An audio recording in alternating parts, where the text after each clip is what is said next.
বন্ধুরা দেখো, আজকে আমরা একটা নতুন একটা গাড়ি বানাবো। তো তার জন্য একটা সাদা পিস্টন এবং কলম নিলাম। তো এখন আমরা একটা দাগ দিব, তারপরে আমরা আরেকটা দাগ দিব এবং আরেকটা দাগ দিব। দেখো, তারপর নিচে আমরা আরেকটা দাগ দিব এবং তারপরে আমরা আরেকটা দাগ দিব। এখানেও আরেকটা দাগ দিব। দেখো, তারপর নিচে একটা আমরা বড় একটা দাগ দিব। তার আগে আমরা উপরে একটা এভাবে ত্রিকোণাভাবে আঁকিনি। দেখো, উপরে দাগ দিলাম। দেওয়ার পরে আমরা উপরে তিন কোণ আঁকাবো। দেখো, উপরে আমরা এভাবে তীরের মতো আঁকালাম। দেখো, এভাবে আঁকালাম। তারপরে এইভাবে আঁকাবো। দেখো, তারপরে নিচেও আমরা এভাবে করব। দেখো, এখন আমাদের উপরে ছাদ কিন্তু হয়ে গেছে। এখন আমরা নিচে এভাবে আঁকাবো, তাহলে কিন্তু আমাদের উপরে গাড়ির ছাদে কিন্তু হয়ে যাবে। তারপরে দেখো, নিচেও আমরা এই পাশে ওরকম করবো, এটা জোড়া দেবো।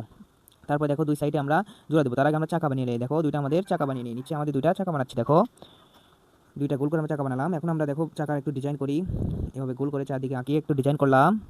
তারপরে দেখো, আমরা চারপাশে এখন জোড়া দেবো। তাহলে দেখো, সুন্দর একটা গাড়ি হয়ে গেছে। দেখো, এখানে আমরা দুইটা বল দিই রাতে আলো জ্বালানোর জন্য। দেখো, খুব সুন্দর একটা গাড়ি হয়ে গেল। দেখো, আমরা পিছনে একটা বল দিলাম। তো ভিডিওটা কেমন লেগেছে অবশ্যই লাইক করবা। লাইক করে চ্যানেল সাবস্ক্রাইব করতে পাশেই থাকবা।